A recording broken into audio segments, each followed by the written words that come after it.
Hello, hot tub lovers and future hot tub lovers. It's Amber Welton with Welton Pool and Spa, and today we're here in our experience room with the Caldera Geneva Series Spa, and we're going to demonstrate how to properly drain your spa.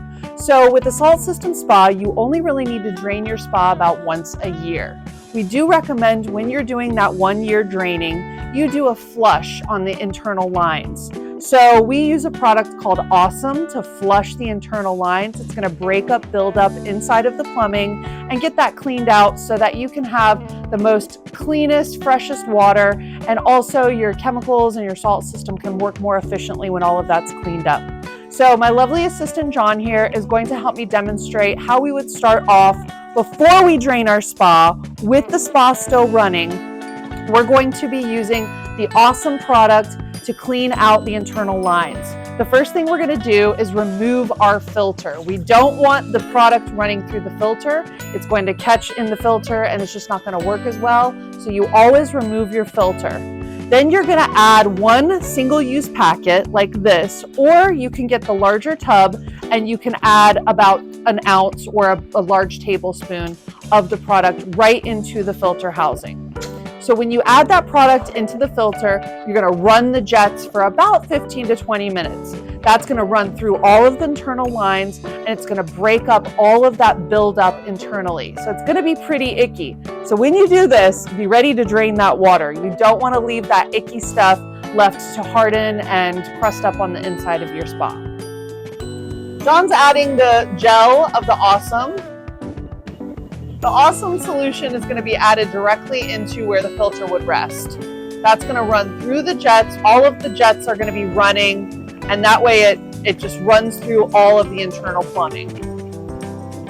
So right now we have our Awesome product running through the spa water. All the jets are running on high, and you always want to make sure all your valves are in an open position. So just open up your air valves, open up all of your valves so that all the jets are running. So don't divert it to one seat or another. Make sure everything is turned on so that way all of that product can run through your lines and break up all of the buildup inside. So we've let our Awesome tub flush cleaner run in the spa for about 10 to 15 minutes. You can let it run for up to 30 minutes depending on how much is coming up and how dirty the water might have been. We've been running it for about 15 minutes, so now it's time to drain the water. The first thing we want to do is always cut the power to your spa. You're going to hit the breakers either in the sub panel or in the main breaker box to turn off all power to the spa. You do not want to leave power running to the spa when you're draining the water out. That can allow the pumps to run dry and it can cause issues later. One thing I like to do when I'm draining my spa is I pull off all of the headrests so that I can clean behind them, get any mildew or mold that might have been building up behind those, wiping off the surface. A lot of people ask what's a good product to use to clean the inside of the spa, and I always recommend using white cleaning vinegar. You don't want to use any household cleaning products like Lysol or Windex on the inside of your spa. That can cause damage to the finish and it can disrupt the water chemistry once we refill it.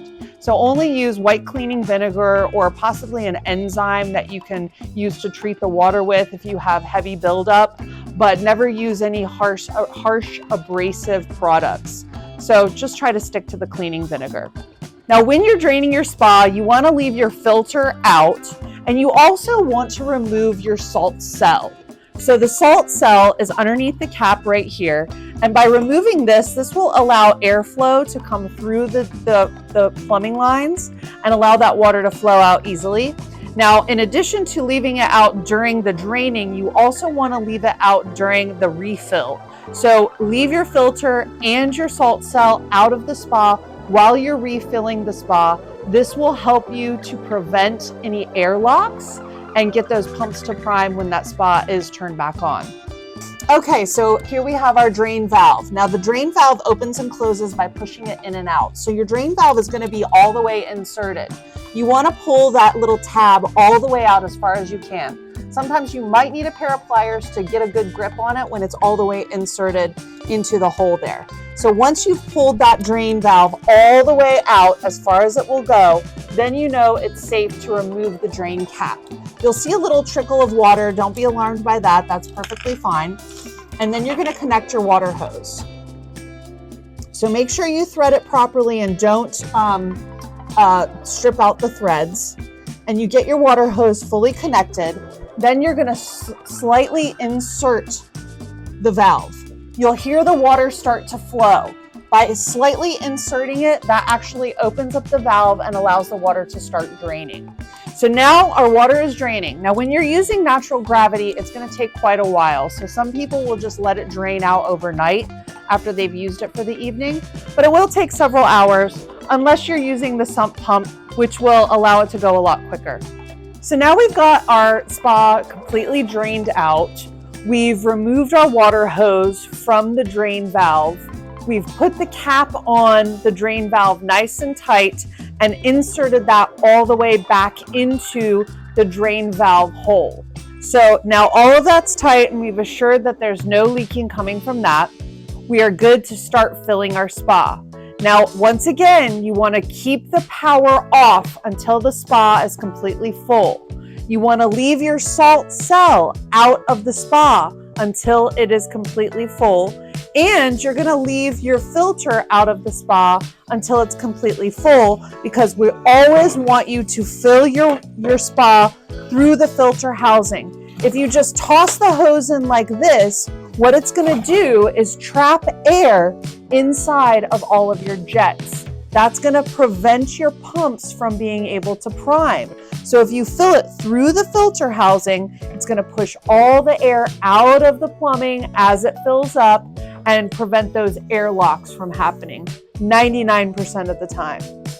Now, remember, if you want to clean the inside of the spa, you can use that white cleaning vinegar, or you can use a magic eraser. Not the kind that has any soap in it, but I like to wipe the water line with the magic eraser to get any residue or buildup along the water line off of the spa. And you can rinse it out as much as you need to while you're cleaning it in order to get any buildup out of the spa. Some people will use a shop vac to get every little drop of water out of the spa in the seats and in the floorboards, but it's not absolutely necessary to do so. So once your spa has completely filled, then you would be good to insert your salt cell back in, insert your filter back in, and then turn your power on. You only want to leave your salt cell out until you've finished filling it. Do not turn the power back on with the salt cell out, because water will be flowing out of that hole there and it will overflow and it will come out the sides. So just make sure to insert your salt cell into its housing before you restart the spa. That just about covers it as far as our cleaning and draining routine on this Geneva hot tub. This can be applied to most any salt system spas, and even salt systems without a salt system. A lot of these general ideas would apply. So I hope that helps you to live life well and enjoy your hot tub.